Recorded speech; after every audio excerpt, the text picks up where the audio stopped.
There are 7 laws running your life right now, and you have never been taught a single one of them. Every pattern you can't explain, every cycle you keep repeating, every time you changed your thinking and nothing changed around you. There's a reason. And it's not because the universe is random. There's a phrase hiding in plain sight on food packaging and laboratory doors. Hermetically sealed. You know what it means? Airtight. Nothing gets in, nothing gets out. But you had no idea that phrase carries a piece of ancient Egyptian philosophy inside it. There's a reason these 7 principles form a sequence. Not a list, a sequence. Skip one, and the entire mechanism breaks. Nobody mentions this. And 5 civilizations, separated by thousands of years and thousands of miles, all described the same 7 mechanics using completely different words. Egypt, Greece, India, China, Rome. That's not coincidence. That's convergence on something real. In 1908, a book called the Kybalion laid out 7 Hermetic principles drawn from a tradition stretching from ancient Egypt through Greece, through the Renaissance, to today. These aren't spiritual beliefs. They aren't metaphors. They are operating laws. They form a single interlocking sequence. And they are generating your reality right now, whether you know about them or not. But why can't they be changed? Why can't they be voted on, repealed, or wished away? The answer is sealed inside the word Hermetic itself. In a medieval laboratory, an alchemist heats the lip of a glass vessel until the glass fuses shut. Nothing gets in, nothing gets out. The technique is attributed to a single figure. His name, Hermes Trismegistus. That sealed vessel is where the word on your food packaging comes from, and it migrated from alchemy to everyday language, losing its original reference entirely. Hermes Trismegistus was not a person. He was a syncretic figure, a fusion of 2 gods from 2 civilizations. The Greek god Hermes, the messenger, and the Egyptian god Thoth, the keeper of wisdom and writing.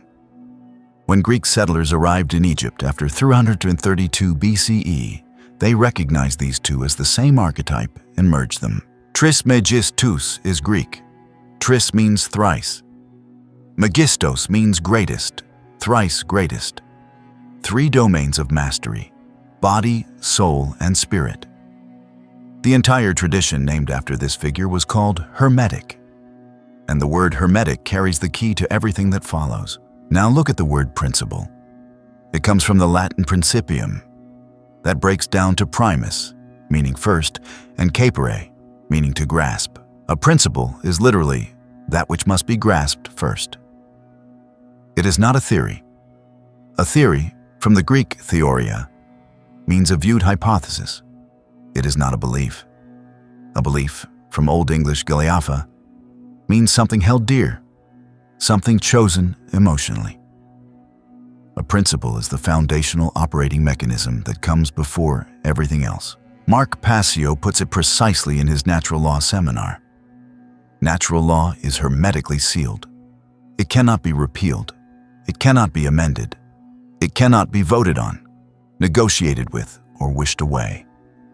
It operates whether you acknowledge it or not, and it generates consequences in exact proportion to your alignment with it or your violation of it. The word itself told you this from the beginning. Hermetically sealed, airtight, no exceptions. So if these are sealed laws, airtight, no exceptions, what do they actually state? And why does the order matter? Imagine someone handed you 7 dials on a mixing board but told you they were 7 separate songs. You'd spend your whole life adjusting them one at a time and wondering why nothing sounded right. That's how most people encounter the Hermetic principles. As a list, 7 ideas. Pick your favorite. Each principle creates the conditions for the next. Here they are, in order, as the Kybalion presents them. First, mentalism. The Kybalion states it plainly. The all is mind. The universe is mental. This is not positive thinking. This is a structural claim. Consciousness is the medium everything operates in, not a byproduct of the brain, the substrate. The word mental comes from the Latin mens, meaning mind, which traces back to the Proto-Indo-European root men, meaning to think. That same root gives us the word mania and the word mantis, meaning prophet or seer. Mind, madness, and foresight all emerge from the same faculty. Second, correspondence. As above, so below. As below, so above. What operates at one level of reality operates at every other level. The atom mirrors the solar system. The individual mirrors the civilization. This is not poetry. It is a diagnostic tool. Third, vibration. Nothing rests. Everything moves. Everything vibrates. The difference between matter and mind is not category. It is rate. Different frequencies, same spectrum.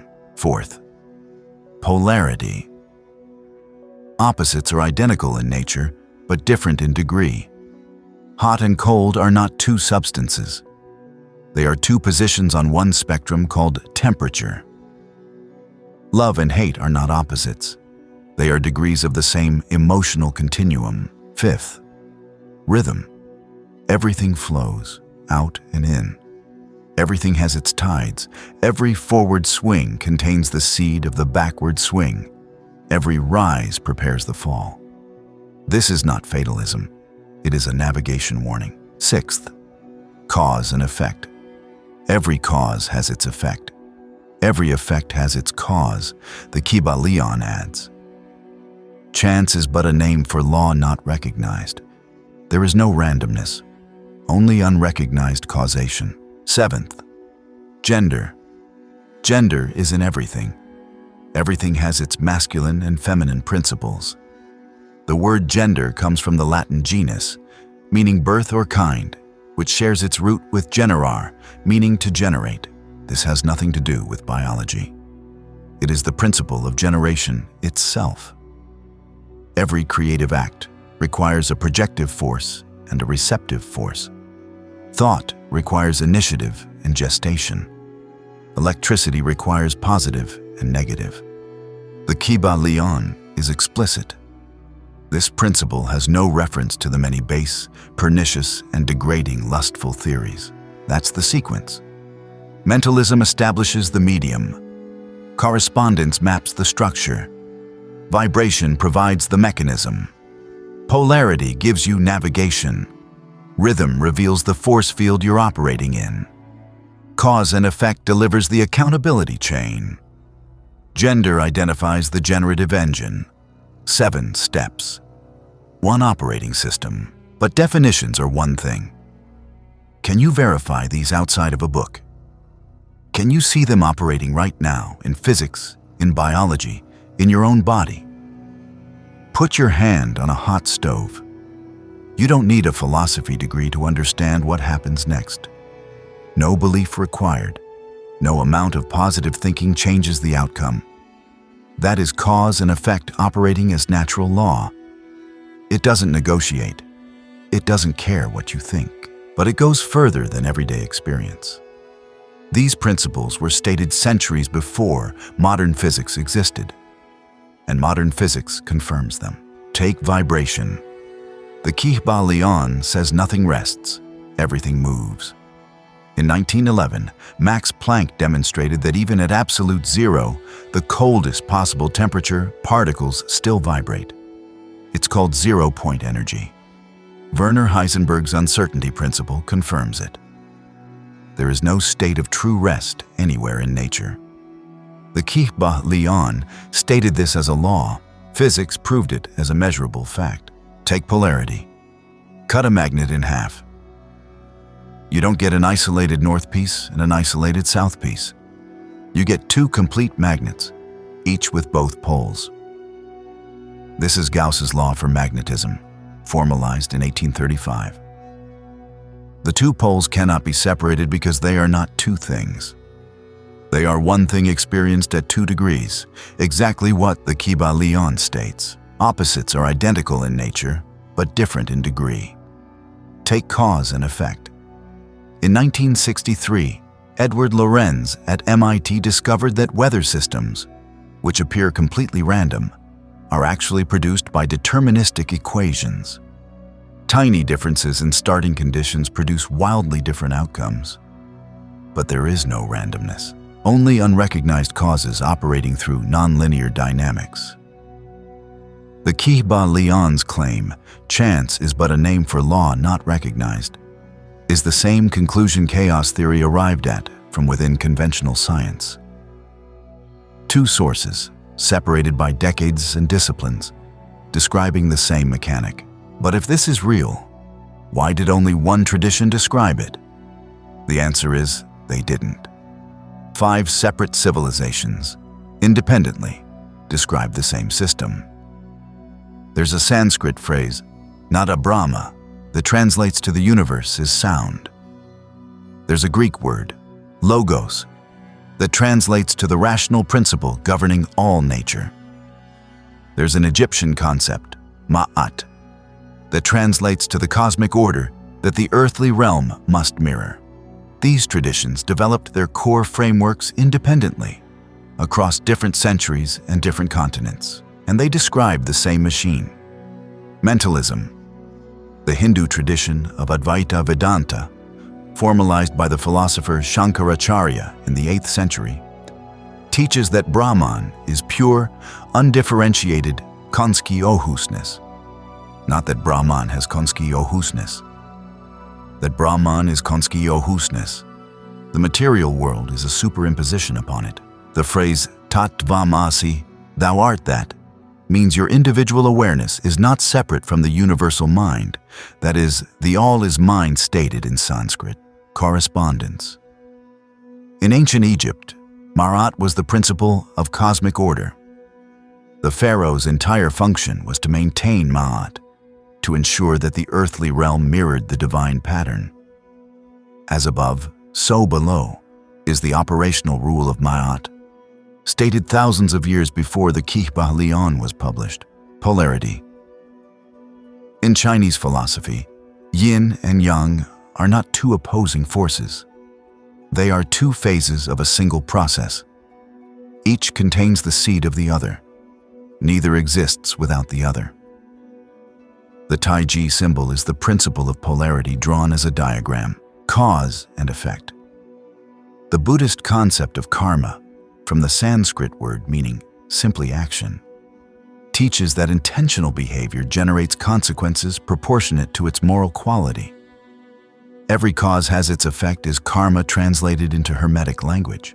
And the Stoic philosophers of Greece and Rome, Zeno, Epictetus, Marcus Aurelius, taught that all of nature operates by a discoverable rational law they called the logos.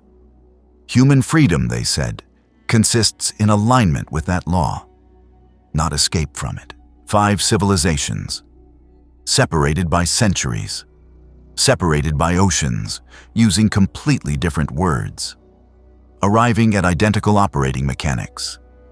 That is not cultural borrowing. That is not coincidence. That is convergence on the observable structure of reality itself. So, 7 laws, verified by physics, confirmed across civilizations. But there's a problem. Knowing all 7 doesn't guarantee anything changes. Something is missing. And its absence is the reason most people who encounter this material still do nothing with it. You've met someone who knows exactly what they should do. Eat better, leave the job, have the conversation, and they do nothing. You've probably been that person. The knowledge was there. The output didn't change. Why? The Kybalion gives you 7 principles, but the Kybalion does not explain why most people who read it change nothing about how they live. Passio answers this directly. In his natural law seminar, he identifies what he calls the lost principle, the 8th. He names it care with a capital C. Care is not compassion. It is not love as most people use that word. Care is the generative force. What you care about enough to give sustained attention and sustained will is what gets created. What you don't care about withers. This operates at every scale. Personally, socially, civilizationally.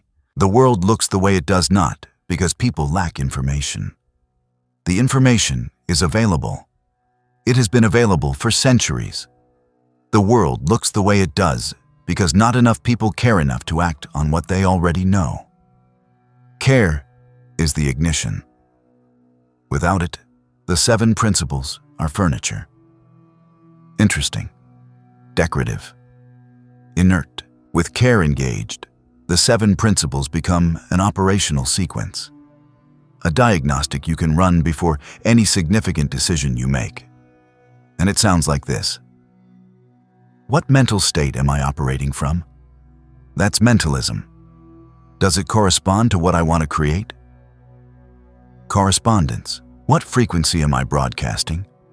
And is it the frequency that would attract the result I want? Vibration.